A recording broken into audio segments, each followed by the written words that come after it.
자, 이제 그 다음 문제로 넘어가겠습니다. 그 다음 문제. 자, 2010년도 9회 한국사 능력 고급 문제입니다. 5번 문제죠. 역시 이 문제도 밑줄근 국왕의 정책에 대한 설명으로 옳은 것을 보기에서 고른 것은 이라고 말했어요. 뭘 묻고 있는 문제야? 좋았어요, 여러분. 이제 드디어 저한테 길이 들었군요.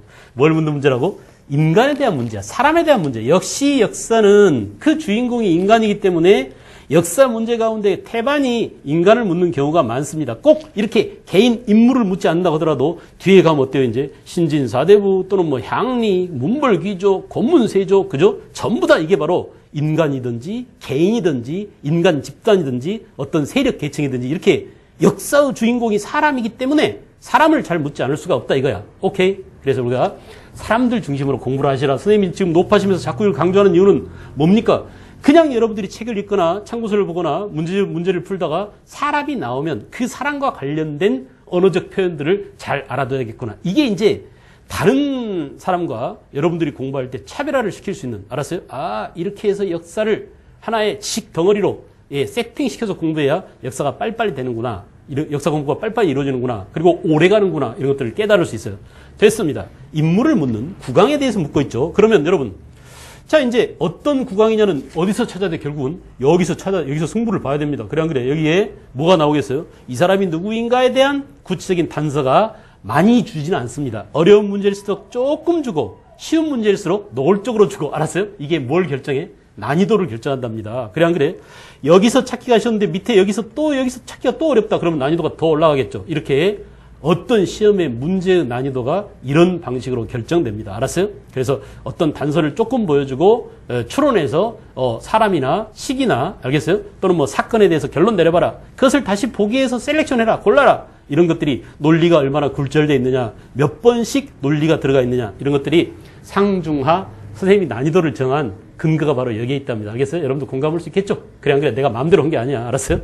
마음대로 했다가 남 시험 망치면 어떻게 되겠습니까? 결국 선생님이 그동안 가지고 있던 여러 가지 노하우들, 또 경험이나 아이들을 가르쳐 본 이런, 그런 것들에 의거해서, 아, 여기쯤이면 아이들이 공부가 이게 좀 잘 안 됐겠구나. 요거는 좀 더 깊이 들어가야 되는데 애들이 되게 공부하다 말고 여기서 멈추지. 이런 것들을 여러분한테 알려드리고 더 최근에서 북돋아주고, 알겠어요? 공부할 수 있는 맛을, 힘을, 용기를 키워주는 그런 역할이 바로 제 역할이 아닌가 합니다. 오케이? 자, 그러면 이 국왕이 누구인지 단서를 찾아보기로 해요. 정월에 비담과, 비담 군대 갔는데, 기억나세요? 김남길이? 그래? 예, 여담입니다. 썰렁했나요? 비담. 염종. 서로 말하기를 선덕여왕 때 나왔죠. 그죠? 아, 이거 선덕여왕이구나. 이때의 선덕여왕이구나. 알 수 있어요. 우리 국왕 선덕여왕이 정치를 못한다. 이제 드라마에서 보면 말이야. 비담하고 선덕여왕하고 어느 정도 사랑이 싹터 있다는 걸 여러분이 알겠지만 실제로 그랬는지 어쨌는지 모릅니다. 좌우지단간 나중에 이 비담이 염종하고 함께 반란을 일으켰어요. 그죠? 선덕여왕한테 대들었습니다. 공교롭게도 선덕여왕은 그해 8월 달에 죽었는데 어쨌든 이제 비담은 이렇게 그 당시 상대등의 지위까지 올라갔었는데 선덕여왕한테 반기를 들었어요. 드라마를 보지 않더라도 우리는 비담과 염종이 반란을 일으켰다. 언제? 선덕여왕 때라는 사실은 이미 알고 있어야 합니다.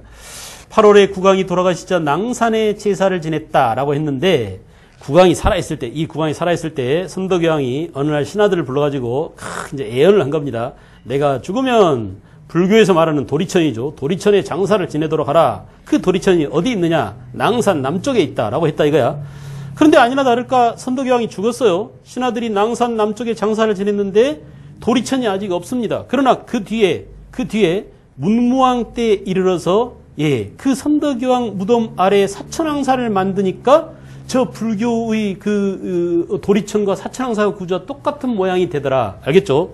그래서 이게 이제 그 유명한 이게 삼국유사인가요? 삼국상인가요? 선생님이 좀 기억이 잘 안 나는데 선덕왕 직이 이게 3사라고 있습니다. 선덕여왕의 기지를 바란, 그죠? 직이 3가지 사건이 있다 이거야. 그래서 여러분이 잘 아는 에피소드들입니다. 전부 다. 알겠죠? 한 임금을 미화하거나 어떤 임금한테 어떤 신통력이라든지 이런 것들을 부여하기 위해서 이제 후세 사가들이 만들어내거나 되게 아니면 실제로 그 사람이 그런 정도로 영민한 그런 어떤 선견지명이나 예지력이 있었기 때문에 이런 기록이 남아있지 않는가라고 생각할 수 있는데 어쨌든 여러분들이 잘 아는 모란꽃 얘기 알잖아요. 그래 안 그래? 당태종이 이제 빨간색, 자주색, 흰색 모란 꽃하고 또 그 모란꽃 그림하고 그다음에 씨앗을 서대인가 서말인가를 이제 줬습니다. 선물로 보내왔어요. 근데 이제 그걸 딱 째려보고 있던 선덕여왕이 보더니 아하 이 씨앗을 뿌려봤댔자 꽃이 피면은 향기가 없을 것이다 라고 이렇게 얘기했답니다. 오 전하 어떻게 하셨습니까 하니까 봐라 이 모란꽃에는 벌과 나비가 없지 않느냐. 벌과 나비가 없는데 무슨 향기가 있겠냐 이렇게 하면서 그 모란의 향기가 없음을 미리 예견했다라고 합니다. 한편으로 보면은 굉장히 우리 선덕여왕의 기지가 넘치는 그런 모습이기도 하지만 또 한편으로 보면은 당태종이 선덕여왕을 깔보느라고 이렇게 조롱하느라고 이런 그림을 보냈다고 그래요. 야, 너 꽃처럼 아름답지만 너 인마 남편도 없잖아. 그리고 애도 없잖아. 이렇게 하면서 이 남편복이 없는 선덕여왕을 당태종이 여성이면서도 남자복이 없는 선덕여왕을 깔보려는 그런 의도로 이런 그림을 보냈다는 일설이 있어요. 근데 이제 뭐 옛날 일 가지고는 뭐 에피소드 갖고는 말도 많고 탈도 많습니다. 그러니까 여기에 대해서 왈가왈부하지는 마시기를. 오케이? 좋아요. 그 다음에 이제 또 하나가 뭐가 있냐면 그 유명한 옥문지 사건이죠. 옥문지. 백제의 군사들이 몰래 매복을 하고 있었습니다. 그걸 신라 장군도 아니고 구중 궁궐에 있는 누구야? 여왕이 알아맞힌 거야. 얘들아 개구리 울음소리가 왜 이렇게 심하냐. 예, 개구리 떼들이 이 아닌 겨울에 나와서 난리도 아닙니다. 그러냐? 그러면 저 영묘사라는 절이 있는데 그 절 앞에 있는 그 옥문지를 가봐라. 라고 해서 이제 군대를 2,000명인가 그 유명한 누구야? 그 당시 장수가 이제 알천이죠. 알천도 그 비담이랑 같은 시대에 살았던 그 장수입니다. 그래서 알천을 2,000명 군대를 보내가지고 이제 알천을 보내가지고 가봤더니 아니나 다를까 거기 여근곡에 백제 군사 500명이 매복을 하고 있었는데 얘들을 완전히 소탕했다 이거야. 기가 막힐 노릇이죠. 그래 안 그래? 그리고 이제 또 하나 그 영민한 기지 넘치는 사건이 바로 이 도리천 그리고 사천왕사 이 얘기입니다. 알겠어요? 자기가 죽고 난 다음에 내 무덤을 어디다 써라. 그래서 그 무덤은 어디에 있다? 도리천에 있다. 근데 그 도리천은 어디에 있다고? 사천왕사와 도리천 사이에 국왕 무덤을 있게 만든 알겠어요? 그런 예견이 담겨 있는 선덕여왕 직위 3사와 관련된 그런 문제였더랬습니다. 답 찾는 것은 별로 어렵지 않을 거예요. 오른쪽 가보세요. 원강으로 하여금 걸사표를 짓게 하였다. 원강으로 하여금 걸사표를 짓게 하였다. 여러분 이거 앞에 문제 나왔었죠? 이거 보세요. 비슷한 문제가 이렇게 하나는 문제로 나오고 하나는 선택지로 나오기 때문에 늘 반복됩니다. 마구 산발돼서 외울 게 많은 것처럼 보이지만 실은 어때? 요건 문제로 나왔어. 보기로 나왔었고 요건 선택지로 나오고 이렇게 하면서 반복돼서 나오기 때문에 문제만 열심히 잘 풀어봐도 점수를 거의 다 맞출 수 있는 알았어요? 그런 지경까지 여러분들이 올라갈 수 있습니다. 원광한테 걸사표를 짓게 한 왕은 누구였어요? 진평왕이었죠. 진평왕. 첨성대를 세워서 천문현상을 관측했다. 이거 선덕여왕 때입니다. 그죠? 다 압니다.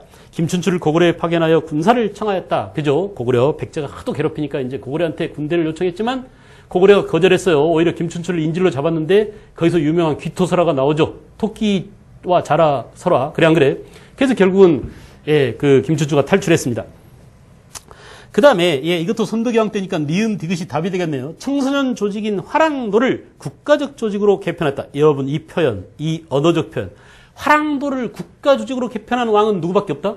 진흥왕 한 사람밖에 없으니까 이건 진흥왕에 대한 전형적인 표현이라고요. 오케이? 그렇게 알아두시면 그냥 답이 다 보여요. 됐죠? 정답은 니은과 디귿이군요. 넘어갑니다.